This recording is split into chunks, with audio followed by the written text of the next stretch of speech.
नमस्कार दोस्तों, आप देख रहे हैं सनवाल एजुटेक यूट्यूब चैनल। दोस्तों बात करेंगे बीए पार्ट फर्स्ट ईयर का फर्स्ट सेमेस्टर का 2024 का पॉलिटिकल साइंस यानी कि राजनीति विज्ञान का पेपर है। आंसर सीट सहित आपको बताने वाला हूँ। ऑप्शनल जो क्वेश्चन यहाँ पे पूछे गए हैं, 2.5 घंटे का एग्जाम है, मैक्सिमम मार्क्स 120 नंबर का रहने वाला है। तो अपने अपने जो भी आपके क्वेश्चन है उनके आंसर आप मिलान कर सकते हैं और कितने क्वेश्चन आपकी सही हो रही है कमेंट सेक्शन में आप जरूर बताएंगे। उत्तर पुस्तिका में 100 प्रश्न है, सभी 100 प्रश्नों के उत्तर हल करना अनिवार्य। एक क्वेश्चन आपका 1.5 अंक का रहने वाला है। ठीक है, तो सबसे पहले हम बात करते हैं फर्स्ट क्वेश्चन के बारे में। पहला क्वेश्चन आपकी स्क्रीन पे है, यह है किसने कहा कि राजनीति विज्ञान का एक सर्वोच्च विज्ञान है। तो पहला क्वेश्चन में कौन सा होगा? ऑप्शन है सी ऑप्शन दोस्तों क्या होगा? राइट आंसर होगा, यानी कि अरस्तु ने। नेक्स्ट आता है दूसरा नंबर क्वेश्चन, निम्नलिखित में से कौन सा विषय राजनीति विज्ञान का शिक्षक कहलाता है? दूसरा क्वेश्चन में आएगा बी ऑप्शन दर्शन शास्त्र। नेक्स्ट आता है तीसरा नंबर क्वेश्चन, निम्नलिखित में से कौन सा विषय विशेष रूप से मानव व्यवहार का अध्ययन करता है? 3 नंबर में आएगा डी ऑप्शन मनोविज्ञान। ठीक है, नेक्स्ट क्वेश्चन की बात करते हैं 4 नंबर क्वेश्चन, परंपरागत राजनीति विज्ञान की विशेषता है। तो 4 नंबर में आएगा सी ऑप्शन दार्शनिक प्रकृति। नेक्स्ट आता है 5 नंबर क्वेश्चन, सन 1948 के यूनेस्को सम्मेलन द्वारा हमारे विषय के लिए किस नाम को सर्वाधिक उपयुक्त माना गया है? तो 5 नंबर में कौन सा होगा? बी ऑप्शन आएगा राजनीति विज्ञान पॉलिटिकल साइंस। इसका क्या होगा दोस्तों? राइट आंसर रहने वाला है। 6 नंबर क्वेश्चन आता है, निम्न में से कौन सा संविधानवाद का जनक कहलाता है? अब यहाँ पे बात करते हैं संविधान का, संविधानवाद पूछा यहाँ पे, संविधान का जनक नहीं पूछा। संविधान पूछता तो यहाँ पे आपका भीमराव अंबेडकर आंसर आता, बट यहाँ पे अंबेडकर का आंसर भी नहीं दे रखा है। और इसका जो संविधानवाद वाला जो जनक है इसका भी आंसर आपको इसमें देखने के लिए नहीं मिल रहा है। तो क्या आंसर होने वाला ये आपको बोनस में मिल सकता है ये क्वेश्चन। ठीक है, इसका आंसर होगा दोस्तों निकोलो मैकियावेली। निकोलो मैकियावेली से दोस्तों इसका क्या होगा? राइट आंसर हो गया। नेक्स्ट बात करते हैं 7 नंबर क्वेश्चन, संविधानवाद का अर्थ है। तो 7 नंबर में कौन सा आएगा? डी ऑप्शन उपयोग सभी।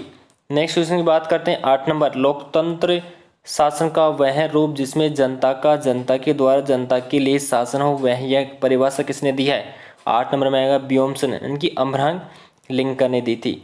नेक्स्ट आता है 9 नंबर क्वेश्चन, निम्नलिखित में से विचारक में किसके प्रत्यक्ष लोकतंत्र की अवधारणा की वकालत की है? तो 9 नंबर में कौन सा होगा? C option Hobbes. इसका क्या होगा दोस्तों? राइट आंसर रहेगा। 10 नंबर क्वेश्चन की बात करते हैं, निम्न में से कौन सी शर्त लोकतंत्र की सफलता के लिए आवश्यक है? 10 नंबर में आएगा डी ऑप्शन, यानी कि उपयोग सभी होगा। नेक्स्ट आता है 11 नंबर क्वेश्चन, निम्नलिखित में से कौन सा देश प्रत्यक्ष लोकतंत्र से संबंधित है? तो 11 में आएगा सी ऑप्शन स्विट्जरलैंड। ठीक है, उसके बाद में बात करते हैं 12 नंबर क्वेश्चन, निम्नलिखित में से कौन सा अधिनायक तंत्र का लक्षण नहीं है? तो 12 नंबर में आएगा डी ऑप्शन व्यक्तिगत स्वतंत्रता विरोधी। 13 नंबर क्वेश्चन में पूछा, राज्य के अध्यक्ष द्वारा गैर कानूनी शक्ति प्राप्त करना ही अधिनायक तंत्र है, यह परिभाषा किसकी है? तो 13 नंबर क्वेश्चन में आएगा दोस्तों ए ऑप्शन फोर्ड की। उसके बाद में बात करते हैं 14 नंबर क्वेश्चन, निम्नलिखित में से कौन सी एकात्मक शासन की विशेषता नहीं है? 14 नंबर क्वेश्चन में आएगा बी ऑप्शन संविधान द्वारा शक्तियों का विभाजन। नेक्स्ट आता है 15 नंबर क्वेश्चन, संघ राज्यों का एक ऐसा समुदाय जो नए राज्यों का निर्माण करता है, यह परिभाषा किसने दी है? दोस्तों यहाँ पे देख सकते हैं, यहाँ पे इसका जो आंसर है ये इसमें आंसर दे रखा नहीं, ये में हिमिल्टन में नहीं आएगा, फाइबर नहीं आएगा, गार्नर नहीं आएगा, डाइसन नहीं आएगा, इनके चारों नहीं आएगा। आखिरकार कौन सा आंसर होगा यहाँ पे? लॉस की। तो इसमें भी दोस्तों आपको क्या मिल सकता है? यहाँ पे बोनस मिल सकता है। ठीक है, 15 नंबर क्वेश्चन में भी। उसके बाद में बात करते हैं 16 नंबर क्वेश्चन, निम्नलिखित में से कौन सा देश एकात्मक शासन का उपयुक्त उदाहरण है? 16 नंबर में आएगा दोस्तों यहाँ पे सी ऑप्शन ब्रिटेन। ठीक है, सी ऑप्शन इसका क्या हो जाएगा? राइट आंसर होगा। नेक्स्ट बात करते हैं 17 नंबर क्वेश्चन, निम्नलिखित में से कौन सा संघात्मक शासन प्रणाली का पिता माना जाता है? 17 नंबर क्वेश्चन में दोस्तों यहाँ पे सी ऑप्शन आने वाला है, इनकी कनाडा को। नेक्स्ट आता है 18 नंबर क्वेश्चन, संघात्मक शासन व्यवस्था का एक प्रमुख लक्षण है? 18 में आएगा डी ऑप्शन केंद्र सरकार राज्य सरकार के मध्य शक्तियों का वितरण। नेक्स्ट आता है 19 नंबर, निम्नलिखित में से कौन सा देश संसदीय जो शासन प्रणाली के उद्भव के लिए कहा जाता है? अब यहाँ पे ब्रिटेन 2 ऑप्शन में दे रखे हैं, और आंसर भी ब्रिटेन ही आने वाला है। तो आप बी भी करेंगे तो आपका सही रहेगा, डी भी करेंगे तो आपका सही रहने वाला, दोनों आंसर आपके सही रहेंगे। 20 नंबर क्वेश्चन आता है, ब्रिटेन में कैबिनेट की अवधारणा का उद्भव हुआ। 20 नंबर में आएगा सी ऑप्शन। सी ऑप्शन दोस्तों क्या हो जाएगा, इसका राइट आंसर हो जाएगा। 21 नंबर क्वेश्चन की बात करते हैं, सामूहिक उत्तरदायित्व प्रमुख लक्षण है। तो 21 में कौन सा होगा, बी ऑप्शन, संसदीय शासन का। उसके बाद में बात करते हैं 22 नंबर क्वेश्चन, निम्नलिखित में से कौन सी अध्यात्मक शासन की विशेषता नहीं है। तो 22 में कौन सा होगा भाई, सी ऑप्शन होगा, उत्तरदायित्व का अभाव। नेक्स्ट आता है 23 नंबर, किस शासन प्रणाली के संचालन हेतु राजनीतिक दल अनिवार्य है। 23 में कौन सा होगा, डी ऑप्शन, यानी कि लोकतंत्र, डेमोक्रेसी। नेक्स्ट आता है 24 नंबर क्वेश्चन, निम्नलिखित में से किस देश में बहुदलीय प्रणाली है। 24 में कौन सा होगा, सी ऑप्शन, यानी कि भारत के अंदर, इंडिया के अंदर। नेक्स्ट आता है 25 नंबर क्वेश्चन, राजनीतिक दलों की प्रमुख विशेषता है। तो 25 में कौन सा होगा, डी ऑप्शन, उपयुक्त सभी। नेक्स्ट आता 26 नंबर, दल प्रणाली का रूप है। 26 में कौन सा होगा, डी ऑप्शन, उपयुक्त सभी। नेक्स्ट आता है 27 नंबर क्वेश्चन, निम्नलिखित में से कौन सी सफल दलीय व्यवस्था की शर्त नहीं है। निम्नांकित में से कौन सी दलीय, यानी कि कौन सी सफल दलीय व्यवस्था की शर्त नहीं है। तो 27 में कौन सा होगा, बी ऑप्शन, असहिष्णुता। नेक्स्ट उसमें बात करते हैं 28 नंबर, लॉबिंग संबंधित है। तो 28 में कौन सा आएगा, बी ऑप्शन, राजनीतिक दल। नेक्स्ट आता है 29 नंबर क्वेश्चन, निम्नलिखित में से कौन सा दबाव समूह का तरीका नहीं है। तो 29 में कौन सा आएगा पे, सी ऑप्शन, चुनाव लड़ना। नेक्स्ट आता है 30 नंबर क्वेश्चन, निम्नलिखित में से कौन सा दबाव समूह है पूछा यहाँ पे। तो 30 में कौन सा होगा, बी ऑप्शन, भारतीय मजदूर संघ। उसके बाद में आता है 31 नंबर क्वेश्चन, अनुपातिक प्रतिनिधित्व प्रणाली के प्रतिपादक हैं। तो 31 में कौन सा होगा, D option, Thomas Hare. Next आता है 32 नंबर क्वेश्चन में क्या पूछा है, निम्नलिखित में से एकल संक्रमणीय मत पद्धति के लिए क्या आवश्यक है। तो 32 में कौन सा होगा दोस्तों, पे डी आंसर होगा, किसी भी प्रकार का निर्वाचन क्षेत्र। 33 नंबर में पूछा है यहाँ पर, निम्नलिखित में से अनुपातिक प्रतिनिधित्व प्रणाली की कौन से दो प्रकार हैं। 33 में कौन सा होगा, ए ऑप्शन, इसका क्या हो जाएगा, राइट आंसर हो जाएगा। नेक्स्ट आता है 34 नंबर क्वेश्चन, निम्नलिखित में से नियम निर्माण करने वाली संस्था कौन सी है। तो 34 में कौन सा होगा, सी ऑप्शन, कार्यपालिका। नेक्स्ट आता है 35 नंबर क्वेश्चन, देश का बजट कौन पारित करता है। तो 35 में कौन सा होगा, बी ऑप्शन, कार्यपालिका ही करती है। उसके बाद में बात करते हैं 36 नंबर, वर्तमान समय में व्यवस्थापिका के पतन का प्रमुख कारण है। 36 में कौन सा होगा, बी ऑप्शन, विशेषज्ञों के परिषदों और समितियों का विकास, उसके लिए। नेक्स्ट आता है 37 नंबर, बहुल कार्यपालिका का उदाहरण है। तो 37 में कौन सा होगा, बी ऑप्शन, स्विस संघीय परिषद। 38 नंबर में है, निम्नलिखित में से कौन सा कार्यपालिका का कार्य नहीं है। तो 38 में आएगा ए ऑप्शन, राजनीतिक सामाजिकरण एवं शिक्षण। नेक्स्ट आता है 39 नंबर, निम्नलिखित में से कौन सा एकल कार्यपालिका का प्रमुख गुण है। 39 में होगा डी ऑप्शन, उपयोग सभी। नेक्स्ट क्वेश्चन की बात करते हैं 40 नंबर, मार्बरी बनाम मेडिसिन मामले में निर्णय प्रसिद्ध है। 40 में कौन सा होगा, सी ऑप्शन, न्यायिक पुनरावलोकन के लिए। उसके बाद में आता है 41 नंबर क्वेश्चन, निम्नलिखित में से कौन सा न्यायपालिका की स्वतंत्रता के लिए आवश्यक है। 41 में कौन सा होगा दोस्तों, बी ऑप्शन, न्यायाधीशों की निश्चित कार्यालय। 42 क्वेश्चन में भारत में सर्वोच्च न्यायालय के न्यायाधीशों की सेवानिवृत्ति आयु है। तो 42 में कौन सा होगा, सी, यानी कि 65 वर्ष है। तो 65 ईयर इसकी लास्ट है सेनावर्ती के लिए। उसके बाद में आता है द पॉलिटिकल सिस्टम नामक पुस्तक का लेखक कौन है। 43 में कौन सा होगा, डी ऑप्शन, डेविड ईस्टन। ठीक है। उसके बाद में आता है 44 नंबर क्वेश्चन। 44 नंबर, निम्नलिखित में से किसके राजनीतिक व्यवस्था के संरचनात्मक यानी कि संरचनात्मक और प्रक्रियात्मक मॉडल का प्रतिपादन किया है। 44 में कौन सा होगा, A option, Almond M Powell. 45 question में क्या पूछा, निम्नलिखित से कौन सा विचारक निवेश निर्गत विश्लेषण से संबंधित है। तो 45 में आएगा सी ऑप्शन, डेविड ईस्टन। उसके बाद में बात करते हैं 46 नंबर क्वेश्चन, आधुनिकीकरण का अर्थ है। 46 में कौन सा होगा पे, ए ऑप्शन होगा, विचारों और मूल्य में परिवर्तन। इसका क्या हो जाएगा दोस्तों, यहाँ पे राइट आंसर हो जाएगा। 47 क्वेश्चन की बात करते हैं, निम्न में से कौन सा राजनीतिक आधुनिकीकरण का लक्षण है। 47 में कौन सा होगा पे, डी ऑप्शन होगा, उपयोग सभी, उपयोग सभी हो जाएगा। उसके बाद में बात करते हैं 48 नंबर, एडवर्ड सिल्स के अनुसार राजनीतिक आधुनिकीकरण के मॉडल है। तो 48 में कौन सा होगा, डी ऑप्शन, 6 होते हैं। नेक्स्ट आता है 49 नंबर, निम्नलिखित में से कौन सा विचारक राजनीतिक पतन की अवधारणा से संबंधित है। तो 49 में कौन सा हो जाएगा दोस्तों, यहाँ पे सी ऑप्शन क्या हो जाएगा इसका राइट आंसर होगा, हंटिंगटन। नेक्स्ट आता है 50 नंबर क्वेश्चन, निम्न में से कौन सी पुस्तक लुसियन पाई ने लिखी थी। तो 50 में कौन सा आएगा, पे ए ऑप्शन आ जाएगा। नेक्स्ट आता है 51 नंबर क्वेश्चन, 51 नंबर जो क्वेश्चन है उसके दोस्तों यहाँ पे राइट आंसर होगा डी ऑप्शन, यानी कि उपयोग सभी इसका क्या हो जाएगा राइट हो जाएगा। 52 नंबर क्वेश्चन का जो राइट आंसर है वो दोस्तों यहाँ पे हो जाएगा डी ऑप्शन, यानी कि भौगोलिक स्थिति, कौन सा राजनीतिक संस्कृति का निर्णायक तत्व नहीं पूछा यहाँ पे। उसके बाद में आता है 53 नंबर क्वेश्चन में आएगा सी ऑप्शन, ठीक है। उसके बाद में बात करते हैं 54 नंबर क्वेश्चन में, 54 नंबर जो क्वेश्चन उसके राइट आंसर होगा बी ऑप्शन, राजनीतिक नारीवाद, निम्न से कौन सा नारीवाद की मुख्य धारा से सम्मिलित नहीं है। 55 नंबर क्वेश्चन में पूछा निम्नलिखित में से कौन सा विचारक उदारवादी नहीं है। तो 55 में कौन सा होगा, A option, Karl Marx. Next आता है 56 नंबर क्वेश्चन, निम्नलिखित में से कौन सी विचारधारा उत्तरवादी संबंधित है। 56 में कौन सा होगा, बी ऑप्शन, यानी कि पूंजीवाद। उदारवाद के संबंध में कौन सा कथन सत्य है, यानी कि कौन सा कथन सही है।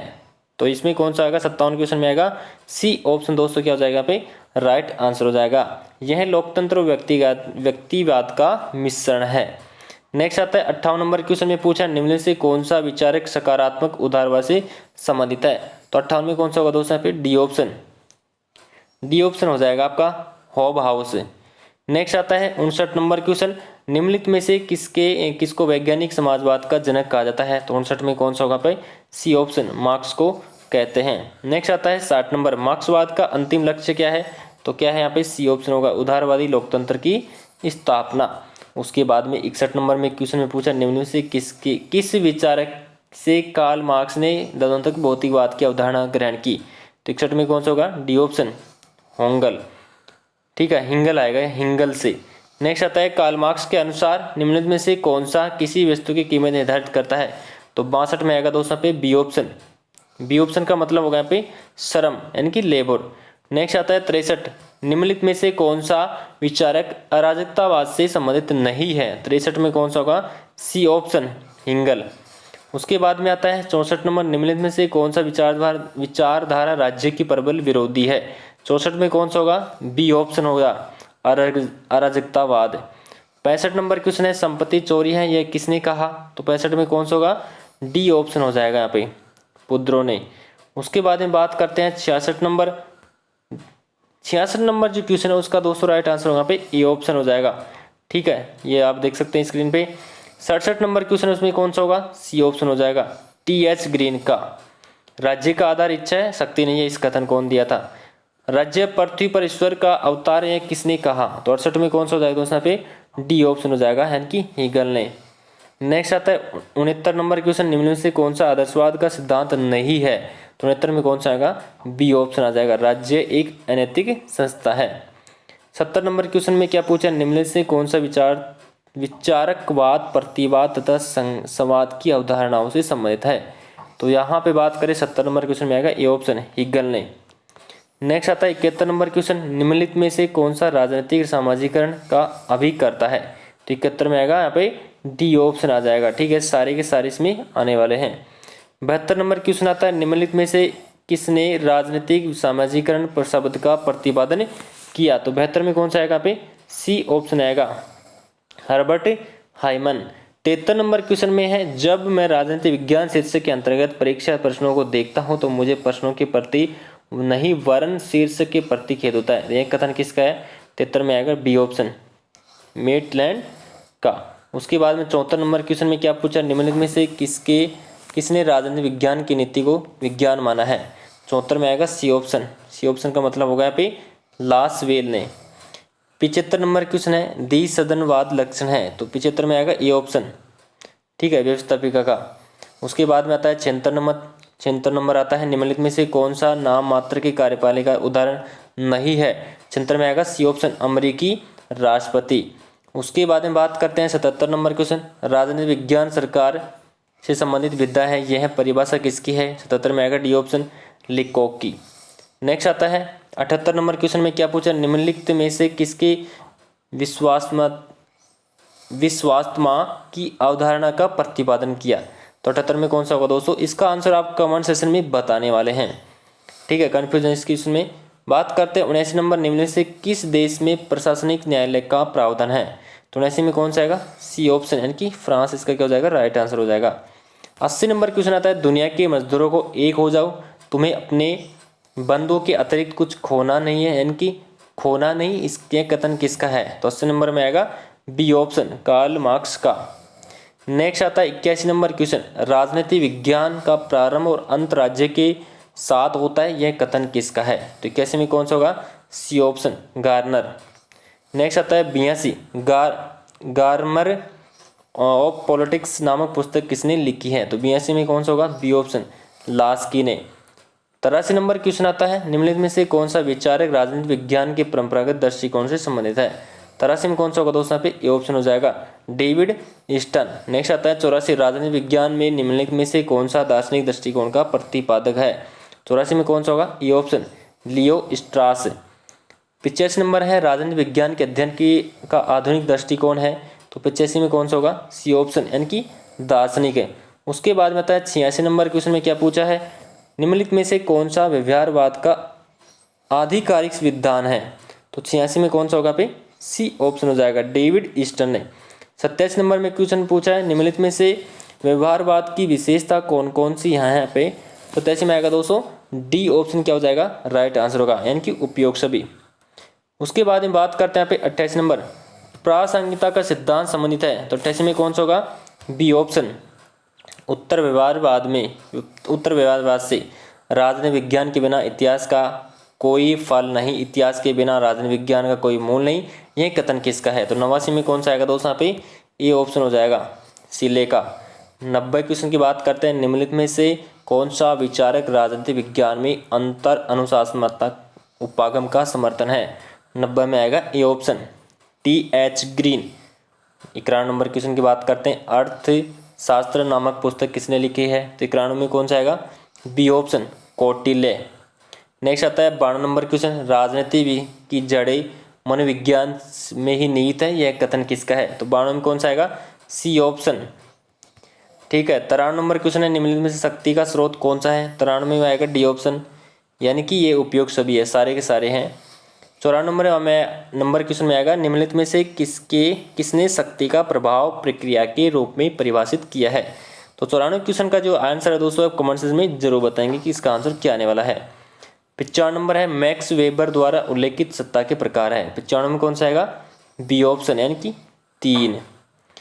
4 नंबर क्वेश्चन में क्या पूछा है, मेरी पार्कर फोलेट जिस अवधारणा संबंधित है वह है, 96 में आएगा डी ऑप्शन। डी ऑप्शन का मतलब होगा उपयोग सभी। 97 में है, निम्नलिखित में से औचित्यपूर्ण का स्रोत क्या है? 97 में कौन सा आएगा? ए ऑप्शन, शक्ति, पावर। नेक्स्ट आता है 98 नंबर क्वेश्चन, औचित्यपूर्ण शक्ति कहलाती है, तो 98 में आएगा बी ऑप्शन, सत्ता। उसके बाद में 99 न्यू आस्पेक्ट्स ऑफ पॉलिटिक्स नामक पुस्तक के लेखक है, तो 99 में कौन सा आएगा दोस्तों? यहाँ पे डी ऑप्शन हो जाएगा, चार्ल्स मेरियम। नेक्स्ट आता है लास्ट क्वेश्चन आता है, निम्नलिखित में से कौन सा विश्वविद्यालय व्यवहारवाद का गढ़ माना जाता है? तो 100 में कौन सा आएगा? B option, Chicago. दोस्तों पेपर आपका क्या हो चुका है? यहाँ पे कंप्लीट हो चुका है। और अपने अपने दोस्तों को जरूर शेयर करना। किसी भी क्वेश्चन में डाउट है तो आप कमेंट सेक्शन में पूछ सकते हैं। और किसी को भी छात्र को यदि पेपर के आंसर की चाहिए तो हमें टेलीग्राम पे आप जरूर भेज सकते हैं। टेलीग्राम का नेम है सनवाल एजुटेक, आप सर्च कीजिए, वहाँ पे आप अपना पेपर भेज सकते हैं कमेंट सेक्शन में। तो प्लीज़ वीडियो को लाइक कर चैनल को जरूर सब्सक्राइब करें। धन्यवाद।